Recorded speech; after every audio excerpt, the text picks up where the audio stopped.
Hey guys, how's it going? MasterBucks here. Welcome to the 9th episode of the Lyon career mode, and only 14, or should I say technically 15 days away, or should I technically even say 16? Bloody hell, if you want to get really down to it. 16 days away, 2 weeks until pretty much 2 weeks. I'm getting way too technical here, but anyway, we're only 2 weeks pretty much away until the January transfer window, which means, yes, this is going to be the last episode until we bring back Green Trend. So, yep, that's a little bit of good news for you. But anyway, it's Olympique Lyon against Nous Lyon or whatever again. I'm still getting all these things from my head. I mean, what the fuck is the arrow on top of the I meant to mean? I'm like, come on, I wasn't raised in Europe. I'm not supposed to learn these things. But anyway, moving on. We will be playing this team, I believe, if I miss it, was actually in the Europa League. So this is actually a cup competition, and we're actually getting relatively close to the, if not already, the second half of the season, or the second half of this cup competition, and that is a brilliant piece of ball movement to actually work it up all the way to Backheel, who I believe maybe could have even been his first goal right there, because he has not been great, and I wouldn't be surprised if that is his first goal, only just to come up now. But anyway, we have Janvier, who somehow passes it across the face of goal. We're only 10 bloody yards away, or not even 5 yards away from the byline. I don't know what he's thinking. He's passing to the guy in the middle when I'm pretty confident I was trying to pass to the guy that was directly to his right. But I don't know, they've just somehow mucked it up or confused the play that I wanted to pass it to. But Nye, thankfully, gets the goal right back. And thank God for that too. But anyway, we're going to move along here. Look at this. Barluli gets the ball. Watch Backheel right in front of Barluli. Backheel is running backward with his steps. He's been overlapped by 2 players, 2 defenders. He's still hanging around right at the back. Nye's on the ball. Backheel is finally making his run into the middle. He's left it too late. It gets cut off. And that is absolutely shitting me off. I actually show you a replay here. Look at Backheel. I'm slowing it down. He's going to get overlapped. He's a striker. He should be ahead of Barluli. He gets overlapped. Either way, let's just move on.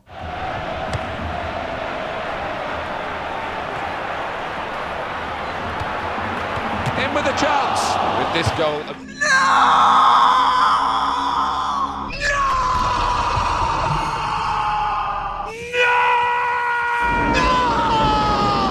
I was freaking devastated. I didn't get that goal. It would have been maybe, I don't know, maybe one of the best career mode goals I'd ever scored. Never gone a goal like that before. But Gorkov will deliver the corner that we got from it. And Kone will head it in the top right. That makes me feel a little bit better. It ain't a better goal, but bloody hell, Kone finally gets a goal from a really well delivered corner from who else but Gorkov. And that is so well put in the top right hand corner. I was so happy with that goal. It was awesome stuff. Again, still devastated, and I will be hurting for ages about that missed backheel flick or goal with Barluli, but still continuing on with him. This passing movement is brilliant, and Gorkov will put in the 4th of the game for Lyon. It's 5 goals scored today, and that is another brilliant build-up goal, and we've had more than one of those today. It's excellent stuff. But still, late on in the game, you've got Mendy on the ball now for Nims or whatever, and they're still continuing on. The cross comes in. It's a beautiful header again from maybe even Mendy in the end. It's a really good header. They get one back, but obviously in the end, they're not going to chase down that score with the time that they have, and we win. So it's a 4-2 victory. Gorkov played very well. Kone get a goal. Yet Gorkov got the man of the match rating with an 8.8. Yasin Benzia as well got an 8.3 as well, which is good because despite the fact that he was brilliant in FIFA 12 in career mode, nowadays he's just not, he's almost getting worse and worse and worse as time goes on, but still. Let's move on to our next game, and somber tone for the moment. We'll just take this a little bit seriously, and we'll just back away for this for a second. But we've got Wolfsburg. This is the next game that we're going to be coming up against. Now, I think you're going to see that they're top of the table. If we win, that we'll go level on points, but their goal difference is like 10 and we're 4. We need to get 3 goals, and even then I'm not sure. But anyway, you can see that, or as you may have heard, that one of their players, Junior Malanda, sadly died over the weekend, I believe so, and or a few days ago in a car crash, which is very tragic. So once again, I just want to say rest in peace to him and thoughts with all the family and friends. But yeah, I actually wanted to say that I'm going to take you forward a little bit. I've already reached a certain point in this career mode that I haven't shown you on YouTube, which I was even looking at signing Junior Malanda. I've had to refilm all of that because I wasn't going to continue, and I was genuinely going to, or pretty much going to get him. But it was quite unfortunate, but we'll move on.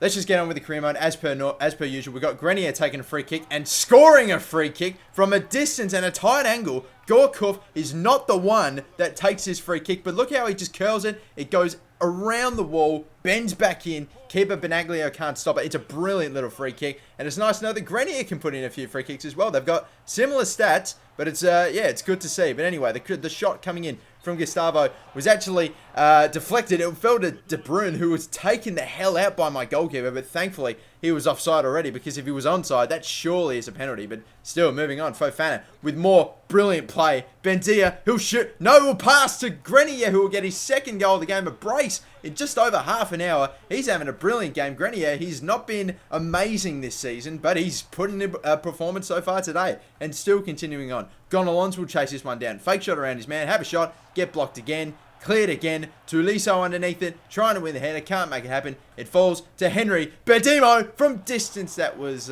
maybe curling back. If it was going to slightly come back, then maybe it would have been a goal, but not to be. Still, the cross coming in. If we were to win, we'd need to get one, or if we... Okay, I've lost it. Anyway, we conceded a goal right there with about 10 minutes left to go in the game. If we had have gone 3-0 up, then we would have been level on goal difference with this team. We would have taken their goal difference down to a certain point, and I think we maybe would have taken the top spot from them. But sadly, not to be. We unfortunately still win the game, but we just can't get them on goal difference. We finish level on points, but their high goal difference means that they will finish top of the group. We will just get in on second despite being equal on points. And the other two teams getting absolutely nothing. But look, we get a nice amount of cash there. 3 mil for progressing in the Europa League. We have a 1 week long injury for Bendia and a 4 week long injury for Henry Berdimo, who must have picked up a knock, yet still somehow continued on playing in the game. Interesting. I wouldn't have subbed him off. 4 weeks is a long time for you to miss when you don't actually have to be substituted off. You're not forced to make that substitution, but still, there we go. And continuing on still, we've one more game until the January transfer window, and we have this game played on the 24th,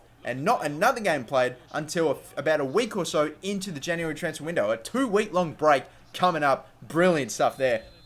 But first, we have to play this game against, I think it was Stad Reims, or Stad Reims.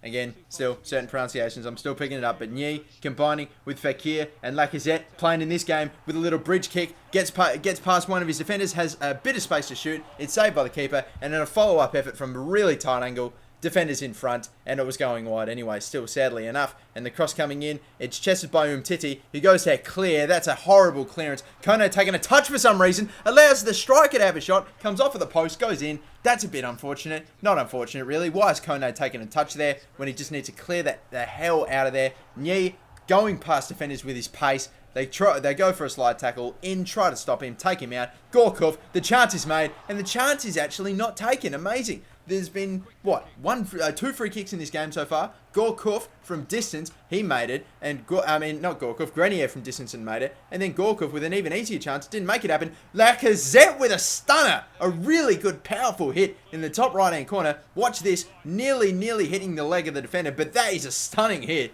Really well struck. And it's actually been a few games since Lacazette had scored a goal. And now, it looks like he might be on for a second. Because he's out behind the legs, behind the defenders, running through, having the shot, and that is too simple for him, and that's his second goal. He puts him in front. He's hyped. Look at him. He's jumping around. He's running and whacks the post as well, whacks the flag. That's brilliant stuff. His 2 goals, his braces put Lyon in front, which is great because I don't know how many games exactly, but it maybe would have been more than 5, which for Lacazette is too long. He just scores too many, and he could be on for his hat-trick here. He'll shoot, saved by their bloody keeper, maybe going over the crossbar anyway, but still... That is unfortunately going to be it. No hat-trick for him as of yet, which is stunning, but still continuing on. He gets the brace. He wins us the game, and it's going to end in a 2-1 victory. He gets man of the match. Of course he would. Who else would? But that is going to be it. We are finished for this episode. I advance a couple more days, and then I stop the simulation on January the 1st. That's when we're starting this next episode. Can't wait for it to happen as well, because I've got some good signings that I have in mind. A lot of pre-contracts, a few players that I'm thinking about selling and loaning away as well. And unfortunately, or not unfortunately, I get an amazing piece of news. Henry Berdimo, who was going to be out for 4 weeks, is back within about a week and a half. That's an astonishing turnaround. He is back so much sooner. We can play him in the next game. Brilliant news. But still, we will start off the January. We will kick off green screen videos very, very soon. And in the next episode, really. And until then, guys, my name is MasterBucks. Thank you for watching. Like, subscribe if you haven't already. And peace out. Bye-bye.